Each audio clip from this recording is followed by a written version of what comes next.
A paz do Senhor, queridos! Estamos iniciando mais uma videoaula subsídio de seu canal EBD Fácil e Motivadora. E na aula de hoje nós estaremos comentando a lição de número 3 das lições bíblicas adultos, que tem como título Missões Transculturais no Antigo Testamento. Nós estamos dando prosseguimento aos nossos estudos bíblicos deste trimestre, o qual estamos comentando o tema até os confins da terra, pregando o evangelho a todos os povos até a volta de Cristo. E na lição de hoje, lição de número 3, comentaremos a lição Missões Transculturais no Antigo Testamento. O texto áureo encontra-se em Isaías, capítulo 49, versículo 6. Disse mais: pouco é que sejas o meu servo, para restaurares as tribos de Jacó, e tornares a trazer os guardados de Israel. Também te dei para a luz dos gentios, para seres a minha salvação até a extremidade da terra. Verdade prática. O amor de Deus para com as nações deve ser o mesmo objeto de todos os que militam pela salvação das almas perdidas. A leitura bíblica em classe encontra-se no livro de 1 Reis, capítulo 17, os versículos 8, 9, 17 a 22, e no livro de Jonas, capítulo 1, versículo 1 e versículo de número 2. Então vamos iniciar a nossa lição de número 3. Missões transculturais no Antigo Testamento. Na aula passada, uma aula introdutória desta lição 2, dessa lição 3 quanto da lição 4, nós vimos o propósito, ou seja, a origem das missões transculturais. Vemos a sua origem, obviamente, em Deus, porque Deus é um Deus missionário, embora isso não esteja muito implícito nas páginas, principalmente do Antigo Testamento, mas nós vemos que a ação, a atitude, o propósito e a vontade de Deus sempre foi em alcançar as nações, como nós comentamos na aula passada. Já nesta lição nós vamos entrar para falar exclusivamente deste propósito divino no Antigo Testamento com relações a missões transculturais. Observe que missões transculturais, nós não frisamos tanto isso nas aulas passadas, mas ficou implícito nas nossas palavras, mas de forma mais clara, as missões transculturais que nós estamos comentando ao longo deste trimestre, elas não necessariamente são feitas em outros países, tem que se lembrar disso, porque tem igreja que deixou de comentar essa lição, de usar a lição bíblica de adultos e pegou outra, como a de jovens, que está falando sobre fé, e outras lições, mas as igrejas que entenderam o propósito da lição e aquelas que também não entenderam, mas mesmo assim estão ministrando essa lição deste trimestre, nós temos que frisar que missões transculturais não necessariamente ela é feita fora da sua nação. As missões transculturais ela podem ser feitas na sua localidade. Por quê? Porque aqui está falando de cultura, tem que ir além da cultura, ou seja, quando nós pregamos para indígenas que habitam próximo à nossa cidade, a nossa comunidade, você está fazendo missão transcultural. Quando você prega para um cigano, você está está fazendo missão transcultural. Então, missão transcultural é aquilo que você vai levar para as pessoas que têm uma cultura diferente da sua, ou seja, por isso nós falamos em aulas passadas que o termo que quando Jesus ali fala de por todas as nações ali a tradução que nos remete no português é países, são confederações, vamos falar assim, as nações, os países, mas na verdade o termo utilizado ali no original é etnos, que quer dizer, na aula passada nós falamos disso, quer falar de povos, de etnias, ou seja, então nós temos que alcançar as etnias, ou seja, por isso o tema é missões transculturais, eu tenho que alcançar as culturas diferentes da minha, porque este está também no ídolo que Jesus falou para os discípulos, olha, vocês vão ser testemunha minha, tanto em Jerusalém, quanto em toda a Judéia e também Samaria. Por que Samaria? Porque Samaria era uma cultura diferente da dos israelitas. Eram os samaritanos, que tinham outro costume, era outra etnia. Então Deus diz, você tem que fazer missão transcultural. É claro que isso nós estamos falando no Novo Testamento, que vai ser falado na próxima aula. Mas para os irmãos entender que missão transcultural ela pode ser feita sim, na sua localidade, aonde você mora, onde nós estamos, e não necessariamente fora do nosso país. Entretanto, nós temos que entender que toda missão transnacional, que é a missão que você sai do seu país para ir para outro, toda missão transnacional, ela é uma missão transcultural. Mas nem toda missão transcultural, ela é transnacional, porque como eu falei, na nossa localidade nós podemos falar do Evangelho de Cristo a outras etnias, e quando nós fazemos isso, nós estamos fazendo sim missão transcultural. E nesta lição que nós estaremos comentando, fazendo essa breve introdução, nós vamos perceber que o conceito de missão ele não aparece de forma enfática, de forma implícita, dentro do texto, de forma implícita, né, de forma mais direta, dentro do texto do Novo Testamento. Nós não vemos isto. Entretanto, nós percebemos, como nós falamos já na aula passada, que Deus tinha um propósito, mas o propósito de Deus era para com a humanidade. Deus sempre tratou com a humanidade. Nós vemos isso quando ele fala para Abraão, que Abraão, você vai ser uma bênção e em ti serão benditas todas as famílias da terra. Ou seja, de Abraão, Deus estava levantando uma nação para ser uma nação abençoadora, para ser a proclamadora das verdades, dos mandamentos, dos oráculos de Deus, para que as outras nações conhecessem a Deus e vivessem, fossem bem-aventuradas, ou seja, fossem abençoadas. Porque em Abraão seriam benditas todas as famílias da terra, e não exclusivamente um povo, ou uma comunidade, ou uma etnia, ou uma nação, mas todas as nações da terra. Então, embora não tenha diretamente ali implícita as nações, ou seja, as missões que Deus assim estabeleceu, nesta lição nós vamos focar um pouco. O autor até colocou alguns exemplos para nós entendermos e compreendermos que Deus tem um propósito, não só para com o povo de Israel, que foi o povo escolhido para ser o transmissor dos oráculos de Deus, mas um plano para toda a humanidade. E é por isso que o tópico primeiro, o autor vai falar sobre Israel, um povo escolhido para um propósito missionário. E aqui o autor vai falar sobre o plano de Deus, que nós percebemos, assim como está escrito lá no livro Missões na Era do Espírito Santo, que foi publicado pela CPAD. O autor nos mostra que Deus, de fato, arquitetou todo um planejamento para que o seu testemunho sobre Jesus fosse dado a todos os habitantes da terra. Ele vai citar Gênesis capítulo 12, versículo 3, que é o texto que nós falamos, que em Abraão seriam benditas todas as famílias da terra, e o ide de Deus, em Mateus 28, capítulo 28, dos versículos 18 a 20, está claro que Deus tinha um plano, Deus tem um projeto, foi arquitetado por Deus. E o Senhor queria, desde então, que todos, meus irmãos, os moradores da terra, viessem a ter conhecimento sobre a pessoa de Jesus. E a partir deste momento começou a missão de Deus. A missão de Deus começou porque Deus tem um plano para a humanidade. E isso nós vamos perceber de forma clara no Antigo Testamento. O autor vai citar alguns exemplos para mostrar isso, mas neste ponto aqui nós temos que entender que Deus arquitetou. O arquiteto, quem planejou, quem tomou a iniciativa de alcançar as nações foi Deus, porque Deus foi o originador de missões. E essas missões coube a um povo, como eu falei, que é o tópico 2 dessa lição. O autor vai falar justamente sobre a falha de Israel, porque Deus levantou uma nação. De Abraão, Deus faz uma nação. Que nação é essa? Israel. E Israel agora tem um propósito de quê? De abençoar as outras nações. Mas de que forma iria abençoar as outras nações?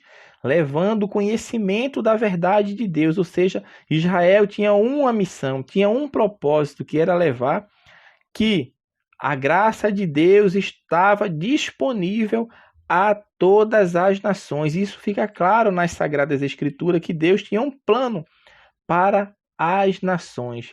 Israel era o portador dessa bênção, mas ele reteve a bênção para si, abraçou aquilo como se fosse o preferido de Deus, e negando e não cumprindo o propósito que foi estabelecido, porque Deus teve um plano, Deus arquitetou um plano, e o plano de Deus era Israel ser o proclamador das verdades espirituais para que as nações fossem alcançadas.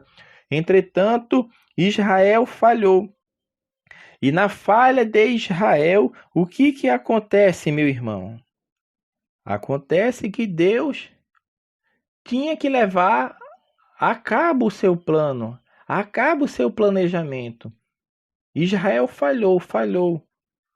Porque ficaram preocupados em ser abençoados, pensando apenas em si mesmo, e não pensou em serem abençoadores, conforme Deus tinha preconizado. Eles confundiram a eleição de ser escolhido por Deus para serem os portadores das verdades espirituais. Então confundiram a eleição com o elitismo. Pensaram que Deus estava somente preocupado com eles. E acharam que a sua cultura era melhor que a dos demais povos. Por isso Israel se fecha e falha. E não apenas se fecha para guardar os oráculos de Deus, não, mas eles descumprem os preceitos divinos. Por quê? Porque cai no pecado da idolatria. Cai no pecado que foi abominável. É abominável para Deus, que é a idolatria. Por quê? Porque a idolatria é como se o homem negasse a sua essência, negasse a imagem e a semelhança de Deus, porque Deus criou um homem capaz de raciocinar, de pensar, de ter vontade de fazer escolha. E o homem, quando se torna idólatra, ele deixa essas faculdades mentais, ele despreza as faculdades mentais, as mais básicas que foram dadas por Deus. Então Israel falha nesse propósito de cumprir o plano de Deus. Então, nesta falha, meu irmão, Israel falha. Mas o plano de Deus vai ter que chegar no objetivo que foi traçado, porque Deus tinha um propósito. E o propósito era alcançar as nações. Então, dentro desse aspecto, de mesmo Israel falhando, eles fizeram algumas contribuições para o mundo. Dentre essas contribuições, nós podemos falar o zelo que eles tinham em preservarem os escritos sagrados, ou seja, os manuscritos. E nós temos hoje acesso. É óbvio que Deus agiu, porque o Deus, nós estamos falando isso na lição dos jovens, que o Deus que inspirou as Sagradas Escrituras, que inspirou os autores sagrados, é o mesmo Deus que preservou os manuscritos. Mas diante disso, nós percebemos que foram justamente os hebreus, os israelitas, que fizeram esse trabalho laboroso de cópias e de mais cópias. Não é à toa que temos milhares de cópias hoje que fazemos a comparação e percebemos que foram manuscritos, que foram cópia de cópia de cópia. E hoje nós temos um vasto acervo, que é o que compõe as nossas Sagradas Escrituras. E percebemos que, de fato, esse povo foi usado por Deus e trouxe essa contribuição de preservarem os escritos sagrados de Deus. Bem como a tradução do latim para o grego. Por quê? Porque foram a Septuaginta, por isso a gente chama Septuaginta, porque foram judeus que foram contratados, que foram escalados por um rei ali na cidade de Alexandria para fazer a tradução do hebraico para o grego. Então, teve a sua contribuição, embora tenha algumas falhas na tradução, não na palavra, mas na tradução, nas palavras que foram traduzidas do hebraico para o grego, mas, entretanto, teve uma contribuição. Por quê? Porque a língua da época era o grego. Então, houve uma difusão da palavra de Deus com a tradução da Bíblia do hebraico para o grego. Então, tudo isso foi contribuição do povo de Israel, dos israelitas. Então, assim, nós estamos encerrando o primeiro tópico. O segundo tópico, o autor vai falar sobre o amor de Deus para com as nações. Neste ponto aqui, ele vai falar justamente sobre esse olhar, essa perspectiva que Deus tinha desde o início, quando ele cria a humanidade, de alcançar as nações, de alcançar as outras pessoas, as outras etnias, e não apenas ficar exclusivamente como um Deus local, um Deus de um único povo, não, mas o Deus é o Deus de toda a terra. Deus é o Deus de toda a terra. Isso fica claro quando nós vamos estudar as Sagradas Escrituras. E o autor para nos mostrar que, de fato, Deus tem um propósito não só com a nação, mas com nações, ele vai citar 2 exemplos. O primeiro exemplo que ele vai citar é a viúva de Sarepta e o profeta Elias, que é o tópico 2º aqui, subtópico 2º. Neste ponto aqui, nós vamos ver, meu irmão, que Elias é um homem levantado por Deus para proclamar contra rei idólatra que estava reinando, era o rei Acabe, juntamente com sua esposa Jezabel. E Elias dá uma palavra para aquela nação de Israel perante ali o rei e fala que não vai chover em Israel, segundo a palavra de Elias. E Elias, depois daquela situação, ele vai para um lugar e fica sendo alimentado por corvos e um ribeiro ali, mas depois aquela água seca e ele tem que ir para outro lugar. E ele vai justamente para onde? Para uma cidade diferente da sua, para outro território, o território chamado Sarepta. Então é justamente lá que ele vai ter o encontro com uma viúva. E Jesus justamente fala sobre essa passagem aqui. No livro de Lucas, ali no início do livro de Lucas, se eu não me engano, é o capítulo 5, vai falar justamente sobre essa passagem. Que Jesus dizendo que nesse tempo em Israel, tendo muitas viúvas, passando necessidade, passando fome, tendo dificuldade, Deus envia Elias não para uma viúva que está em Jerusalém, mas para uma da terra estranha, para Sarepta. É justamente lá em Sarepta que Elias é enviado, ou seja, Deus tem um cuidado de alcançar também outros povos, outras culturas, povos diferentes daqueles talvez que Elias achasse que Deus enviaria, mas Deus manda Elias justamente para Sarepta. É lá em Sarepta que Deus vai fazer o milagre, e o milagre acontece como os irmãos conhecem a história. A viúva ali tem a sua comida multiplicada porque ela está fazendo a última comida justamente para ela e seu filho e depois aguardar a morte. Mas ela, em obediência à palavra de Deus, serve o profeta de Deus, o homem de Deus, e o homem de Deus opera o milagre na vida daquela mulher através do poder do Altíssimo. Então, aquela mulher tem a sua necessidade suprida e lá na frente acontece um imprevisto, que é seu filho morrer, mas Deus toma a frente e faz com que aquele menino ressuscite através de Elias. O outro exemplo que o autor coloca, que é o último tópico desse tópico aqui, vai falar sobre a missão de Jonas em Nínive. Aqui nós vemos mais de forma enfática o envio de um homem, de um profeta de Deus no Antigo Testamento, sendo levantado para pregar a outra nação. A nação de Nínive era uma nação muito má, era uma nação perversa. Nínive, meu irmão, era a capital da Assíria. A Assíria, quando nós estudamos nas Sagradas Escrituras e também na história no mundo secular, nós vamos perceber que eram pessoas maléficas, pessoas más, que não tinham misericórdia dos povos ao qual eles subjugavam. E é justamente para esta nação que Deus levanta Jonas, para Jonas ir levar a mensagem de juízo para Nínive, para que eles se arrependam. E Jonas, temeroso, certamente, procura outro caminho. E os irmãos conhecem a história, tenta ir para outra cidade chamada Tarsis. Acontece ali um rebuliço no meio do mar. E Jonas ali é tido como o causador daquele infortúnio na natureza. Justamente esse infortúnio que é o vento, tempestade, aqueles homens ali não entendem. Jonas está lá, nem um pouco preocupado, dormindo. Mas aqueles homens ali entendem porque Deus mostra, de fato, no lançamento de sorte, isso. Em Provérbios, Salomão fala sobre isso. O homem lança a sorte no regaço, mas a disposição vem do Senhor. Ou seja, a sorte é lançada, mas a disposição, quem dá é o Senhor para mostrar quem de fato é o culpado ou quem não é. Do fato aqui, como aconteceu com Jonas, ele era o culpado de tudo aquilo que está acontecendo. E ele entende, diz para aqueles homens que ele deve ser lançado ao mar. Mas Deus providencia um grande peixe e Jonas ali é levado depois de 3 dias justamente para a cidade de Nínive. E chegando na cidade de Nínive, ele começa agora a pregar o evangelho. A gente fala o evangelho porque o evangelho são boas novas. Ele começa a pregar as boas novas, o juízo que advém se o povo não se converter. E acontece algo que Jonas provavelmente não imaginava. É que o rei daquela cidade de Nínive, a capital da Assíria, ele ouve a palavra, o juízo de Deus que há de vir sobre a cidade e proclama um jejum naquela cidade, um jejum de forma tal que até os animais não comeriam, ou seja, se arrependeram, se converteram, deram ouvido à mensagem que Jonas trazia da parte de Deus. E o que aconteceu?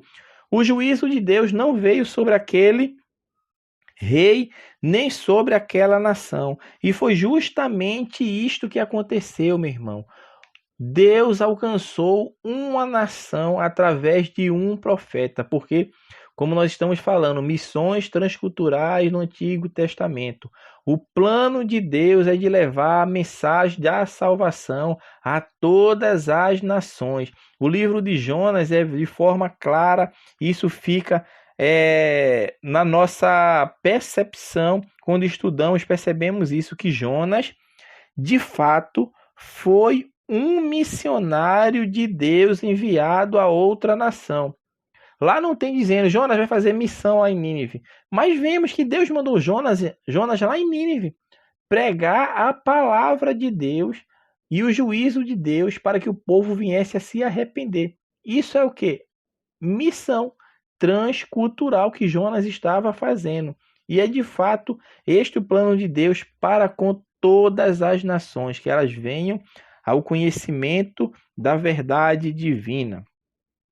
O último tópico da lição, o autor vai falar sobre as alianças entre Deus e a humanidade no Antigo Testamento. Neste ponto, o autor vai falar primeiro sobre as alianças de Deus, mostrando que o homem, com a queda, toda a raça humana fica sujeito ao pecado, mas como nós falamos anteriormente, Deus tinha um projeto, por isso ele providencia os meios para redimir a humanidade.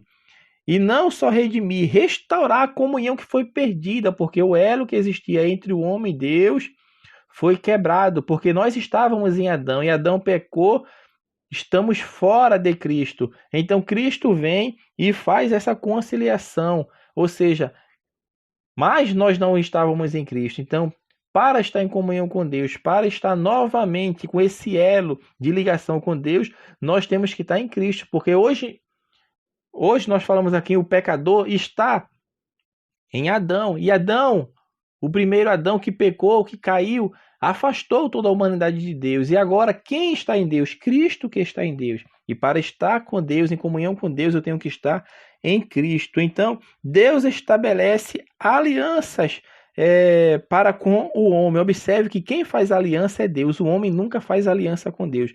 Mas Deus que faz a aliança com o homem. Isso tem que ficar de forma clara. A aliança quem fez foi Deus. E o autor vai falar de algumas alianças aqui. Ele vai falar da aliança incondicional, que é o segundo ponto, e a aliança condicional.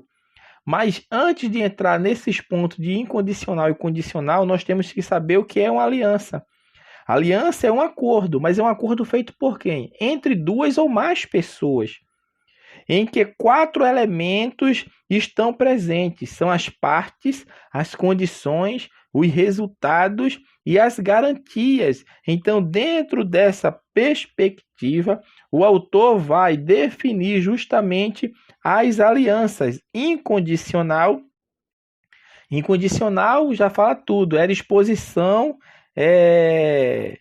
soberana de Deus, mediante a qual ele estabelece um contrato. É Deus que estabelece. Incondicional ou declarativo com o homem.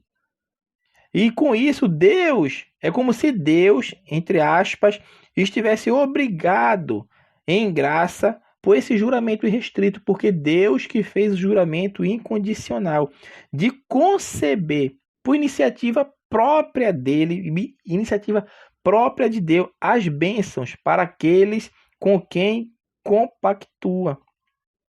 A aliança feita por Deus é uma aliança incondicional.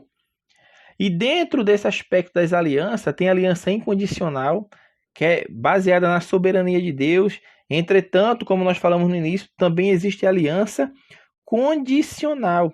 A condicional é uma proposta de Deus. Observe que a incondicional está na disposição soberana de Deus. mediante o que ele estabelece. Já na condicional, é uma proposta de Deus.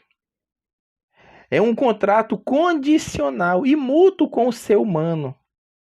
Neste ponto aqui, existem condições pré-estabelecidas. E é colocada diante do homem este contrato, se ele quer fazer essa aliança com Deus ou não. Mas quem toma a iniciativa é Deus. Tanto da aliança incondicional, que não tem para onde correr, é determinar a soberania de Deus, acontece de forma irrestrita. Na condicional, não. Na condicional, Deus que faz a aliança, Deus que faz o contrato, porque está pré-estabelecido ali o que ele deve fazer, as condições, vamos falar assim, pré-estabelecida. E Deus mostra para o homem, se ele quer seguir aqueles preceitos, aquelas condições pré-estabelecidas, se ele assim fizer, bem será para ele. Dentro desse estudo de alianças, meu irmão, nós vamos falar de forma rápida aqui para os irmãos entender que são 8 as principais alianças de significado especial que explicam o resultado dos propósitos de Deus para com o homem.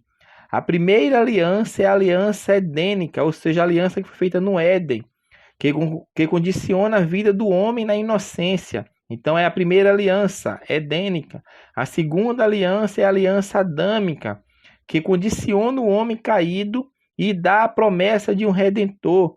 Depois dessa aliança temos a terceira aliança, a aliança noética, que estabelece o princípio do governo humano. A quarta aliança é a aliança abraâmica, que inaugura a nação de Israel e confirma, com acréscimos específicos, a promessa adâmica da redenção. A quinta aliança é a aliança mosaica, que condena a todos os homens, pois todos pecaram. A sexta aliança é a aliança palestiniana, que garante a restauração final e a convenção de Israel. Então, a sexta aliança é a aliança palestiniana. A sétima aliança é a aliança davídica, que estabelece a perpetuidade da família davídica cumprida em Cristo e do reino davídico sobre Israel e sobre a terra ser cumprida em e por Cristo. E a oitava aliança é a nova aliança, que repousa sobre o sacrifício de Cristo e garante bênção eterna sobre a aliança abraâmica de todo aquele que crê. Essa é a última das alianças que Deus fez com Israel. Essa aliança, meu irmão, é incondicional, é definitiva, ela é eterna. As demais trouxeram o povo de Deus até ela. O reino de Deus, firmado com Davi e com alcance mundial, agora ele é manifesto a todo o mundo. É a nova aliança e a última aliança. Ela é incondicional. Ela é definitiva. Ela é eterna. Então nós temos que entender isso. Há pessoas que dizem, não, esse negócio de aliança não existe. Ué, se existiu uma nova aliança, existiu outra aliança. No mínimo tem que ter 2 alianças. Porque se existe uma nova é porque teve outra. Entendeu, meus irmãos? Então, nesse estudo sistemático que nós fazemos sobre as alianças, isso é um assunto vasto. Nós aqui comentamos de forma breve as 8 alianças. Então, para nós encerrarmos, nós, meu irmão, entendemos que não restam dúvidas de que os desígnios de Deus abrangem toda a humanidade. O seu alvo é revelar sua glória e conhecimento a todos os povos, raças, línguas, tribos e nações. Israel foi por diversas vezes advertido pelos profetas a não guardar a mensagem de salvação somente para si, mas proclamá-la entre as nações a sua glória, entre todos os povos as suas maravilhas. Então, meus amados irmãos, que nós possamos entender e compreender neste trimestre que Deus tem um chamado para cada um de nós. É o ide e fazer discípulo. Isso, meu irmão, é o chamado de Deus. Deus não deu uma opção. Deus não nos deu, meu irmão, uma opção, mas Ele deu uma incumbência. Ele deu uma ordem. A ordem de Deus, meu irmão, aqueles que o servem de cumprir aquilo que ele determinou. Então, assim, nós estamos encerrando a nossa lição de número 3, missões transculturais no Antigo Testamento. Que Deus abençoe os irmãos e até a nossa próxima aula, se o Senhor permitir.